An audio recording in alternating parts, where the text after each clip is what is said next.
Assalamualaikum warahmatullahi wabarakatuh. Innal hamdalillah nahmaduhu wa nasta'inuhu wa nastaghfiruh wa na'udzu billahi min syururi anfusina wa min sayyiati a'malina may yahdihillahu fala mudilla lahu wa may yudlilhu fala hadiyalah. Asyhadu an la ilaha illallah wa asyhadu anna Muhammadar Rasulullah la nabiyya ba'dah. Saudara-saudaraku, alhamdulillah kita bisa bertemu kembali ya, di Hidup Sehat bersama Luqman Effendi. Saudara-saudaraku, di podcast sebelumnya kita sudah sampaikan tentang fungsi makan menurut ilmu kesehatan.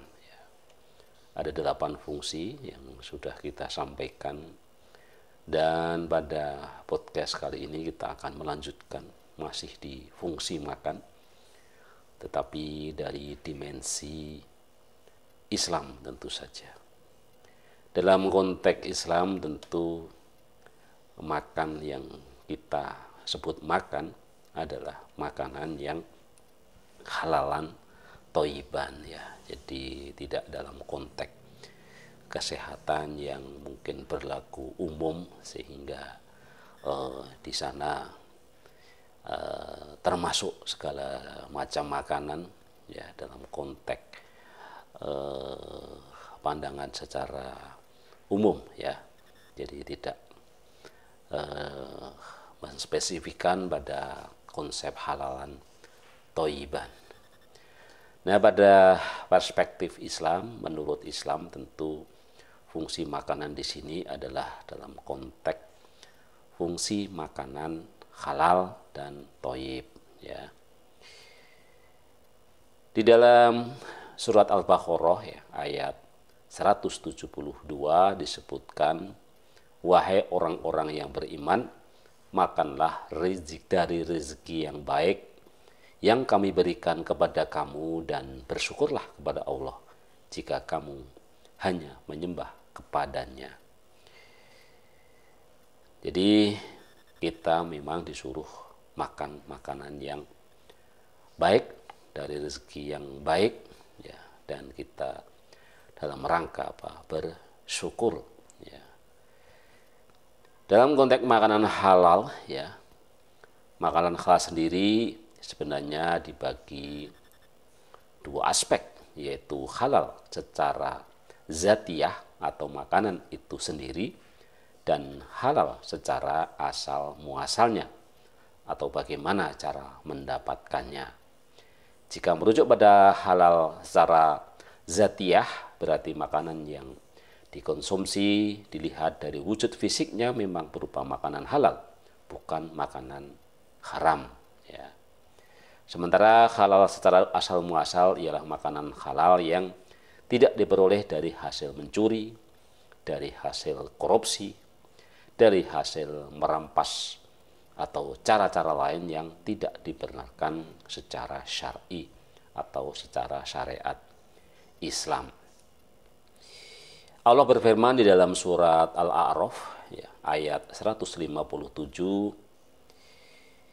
yang artinya dia, Nabi Muhammad, menyuruh mereka kepada yang ma'ruf dan mencegah mereka dari yang mungkar ya, dan menghalalkan bagi mereka segala yang baik dan mengharamkan atas mereka segala yang buruk. Quran surat Al-A'raf ayat 157. Itulah sebagai dasar bahwa ketika kita umat Islam, tentu fungsi makanan yang akan kita uraikan ini adalah makanan yang halal ya, bukan makanan yang lain. Nah, apa saja fungsi mengkonsumsi makanan yang halal tadi? Yang pertama adalah menambah semangat beribadah ya. Selain sehat, makanan halal tersebut dapat menambah semangat beribadah. Hal tersebut dijelaskan oleh seorang sufi terkemuka bernama Sahal At-Tustari yang mengatakan sebagai berikut ya, barang siapa yang mengkonsumsi makanan haram, maka anggota tubuhnya akan tergerak melaksanakan kemaksiatan, baik ia berkenan ataupun tidak, baik ia mengetahui ataupun tidak. Dan barang siapa yang makanannya halal, maka anggota tubuhnya akan tergerak untuk melaksanakan ketaatan dan akan diberi pertolongan untuk melakukan kebaikan. Ya. Jadi dengan kita makan makanan halal, menurut tokoh tadi, ya, itu akan menuntun kita ya kepada tubuh kita bergerak pada hal-hal dalam ketaatan, ketakwaan, sehingga menambah semangat ibadah kita. Ya, sementara ketika kita mengkonsumsi makanan yang tidak halal, maka akan menuntun kepada hal-hal yang tidak baik. Ya. Kemudian fungsi yang kedua dari makanan yang halal adalah terkabulnya doa. Ya.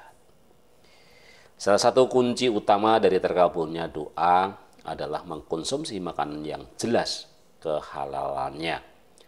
Penjelasan tersebut didasarkan pada sebuah hadis di mana sahabat Sa'ad bin Abi Waqqas meminta kepada Rasulullah SAW agar doa-doa yang dipanjatkannya dapat terkabul. Lalu Rasulullah SAW bersabda, "Wahai Sa'ad, perbaikilah makananmu, niscaya doamu mustajab, dikabulkan. Demi zat yang menggenggam jiwa Muhammad, sesungguhnya seorang hamba yang melemparkan satu suap makanan haram ke dalam perutnya, maka tidak diterima amalnya selama 40 hari." Ya. Hadis riwayat At-Tabrani. Jadi fungsi makan yang halal yang kedua adalah dapat terkabulnya doa. Ya. Tentu bukan semata-mata makanan, ya, tetapi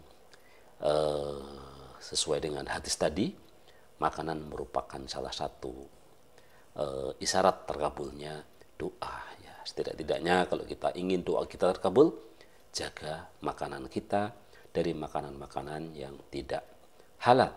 Ya. Kemudian fungsi yang ketiga, ya, dapat diberikan keturunan yang soleh, yang saleh. Tak hanya bermanfaat bagi diri sendiri, memakan makanan halal juga bermanfaat untuk orang di sekitar kita.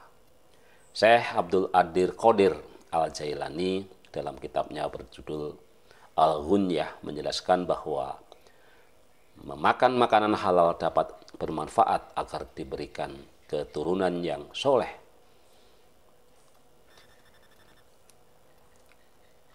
Dalam satu tulisannya dijelaskan, ya, tatkala tampak tanda-tanda kehamilan wanita, hendaknya suami menjaga makanannya dari yang haram dan yang syubhat. Jadi tidak hanya yang haram tetapi juga yang syubhat, agar anaknya dapat terbentuk atas fondasi di mana setan tidak dapat menjangkaunya. Alangkah baiknya jika kebiasaan menghindar dari makanan haram dan syubhat dimulai saat prosesi pernikahan dan terus berlangsung sampai kelahiran anak, agar suami itu, istri, dan anak-anaknya nanti selamat dari godaan setan di dunia dan selamat dari neraka di akhirat kelak.